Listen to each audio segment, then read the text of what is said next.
This is turning into a debut season from hell.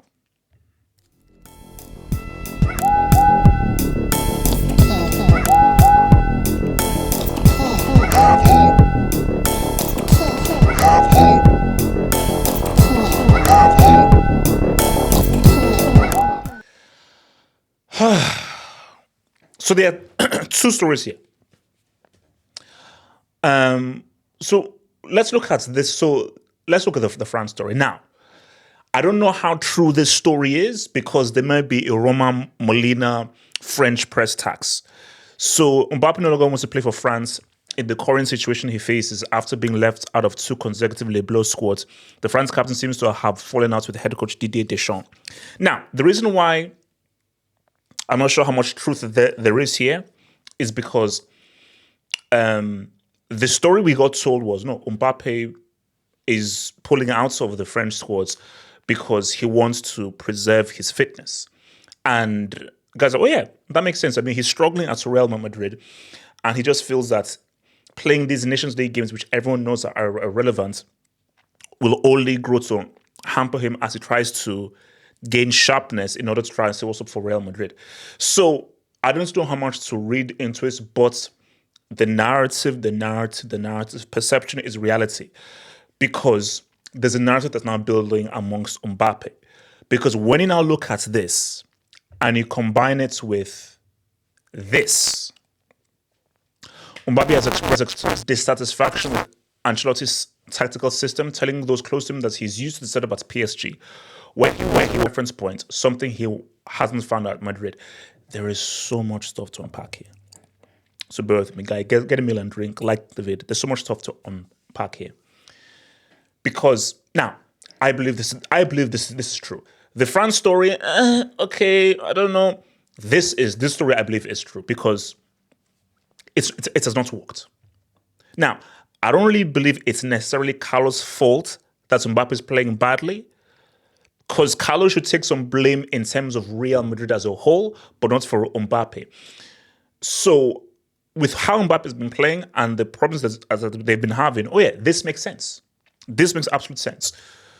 Here's the reality here.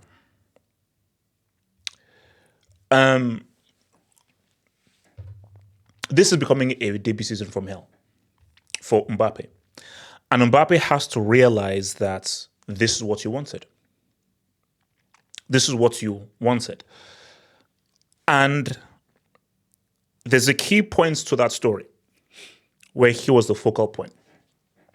Let's take ourselves back years ago when Mbappe was initially supposed to move. When Mbappe was initially supposed to move, where were we? Vini had not won a UCL. Bellingham was still a youngster. Same was about Dortmund. If Mbappe had moved at that point, of course he'd be the focal point. Vini would have to get in where he fits in, and that team would now be led in the attack by Mbappe and Benzema. If he moved initially. He didn't move. What happened? Vini won 2 UCLs. Bellingham had that amazing breakout season last season. So unless you're a psychopath, you can't be the focal point in 2024. Now, in 2021, beginning of 2022, oh yeah, that makes sense.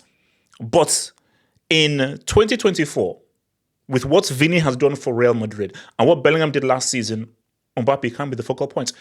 Now, you now have to get in where you fit in. You now have to adapt. I said it several times. Mbappe's biggest regret is not moving to Real initially.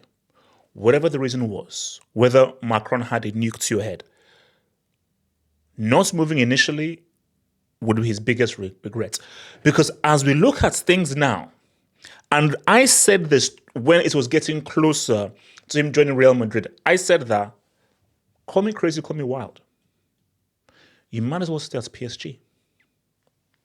Now, people will say, oh, I mean, how can he stay at PSG with all that PSG has done? It's LSG, these guys. Because my thing, though, is the moment he didn't move initially, and the moment Vini did what he did in 2 UCLs, And what Bellingham did last season, you can't be the star of this team. You can't be the main guy in this team.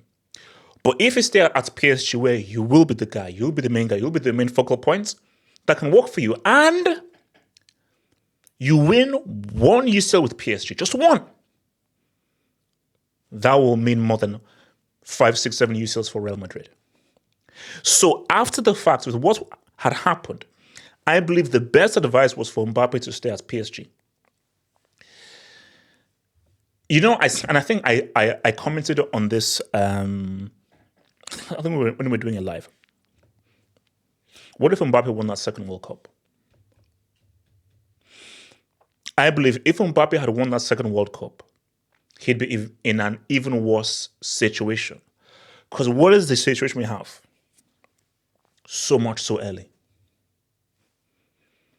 You're a teenager who did what he did in 2018 and what he did in that World Cup final, and you were the star of that World Cup at 19, comparisons to Pele, you're not seen as the face of football, and perhaps it was too much so early. You were on CNN, you were on all these news sites, you have all the sponsorships.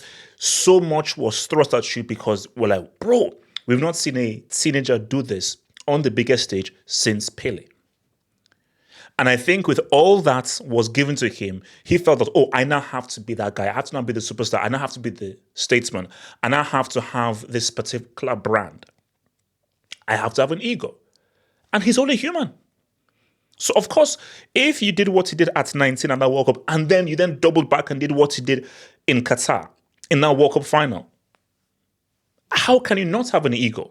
So he's almost now a victim of his own success. Because in Mbappe's mind, he's like, I'm still Mbappe. And guys, I told you this.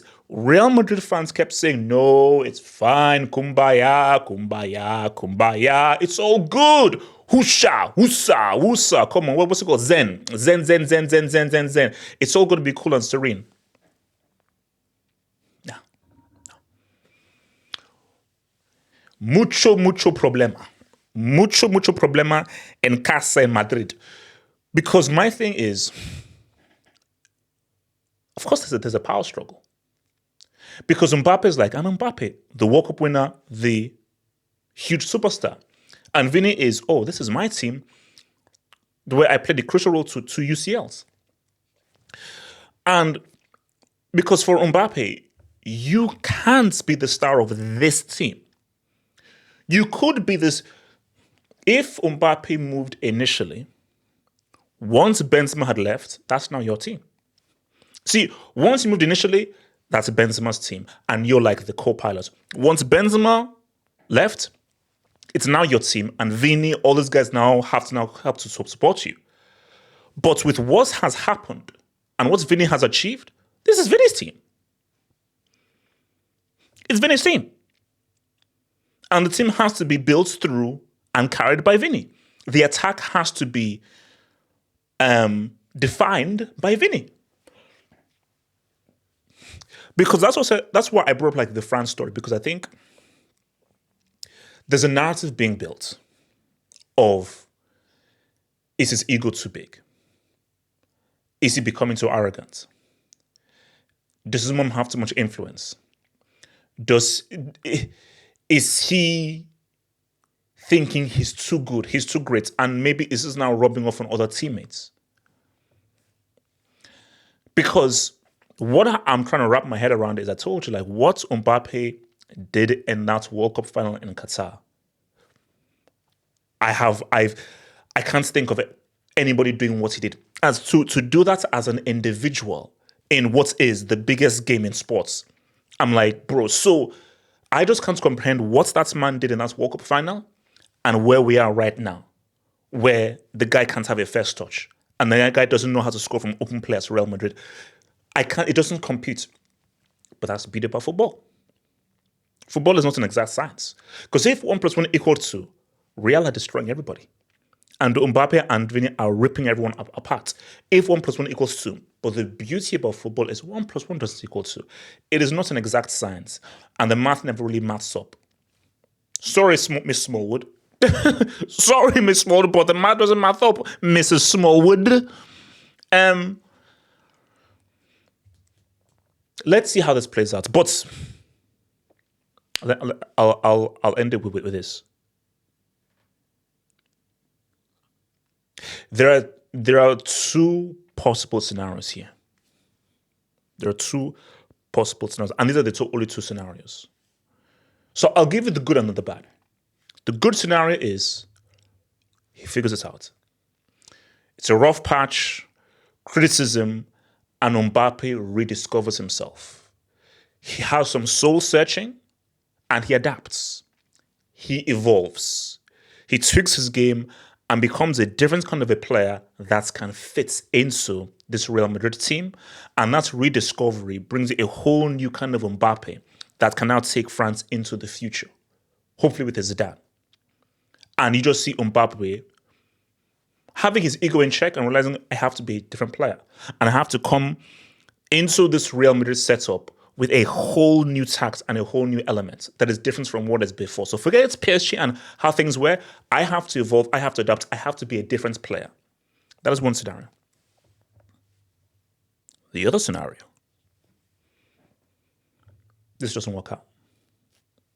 There are issues. There's a power struggle. And what we find out is Mbappe's peak and heyday with those two World Cups.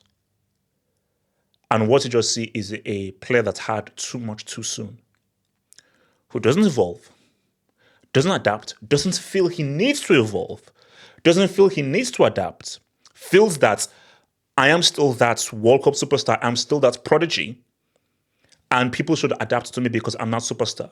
And that causes issues both for France and for Real Madrid. And you maybe see a scenario where he returns back to PSG. Those, I believe, are the two scenarios. Those, I believe, are the two potential scenarios there.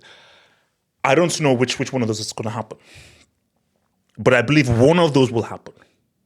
One of those will happen. We have to just wait and see. Like the video, guys. Subscribe. And I'll see you guys on the other one. Peace. Think about becoming a Football Hut member. If you're a desktop merchant, just click on the join button below, over here. Or if you're a mobile phone merchant, just click on the join button below the video over here and join the true elite content crack addicts. Peace.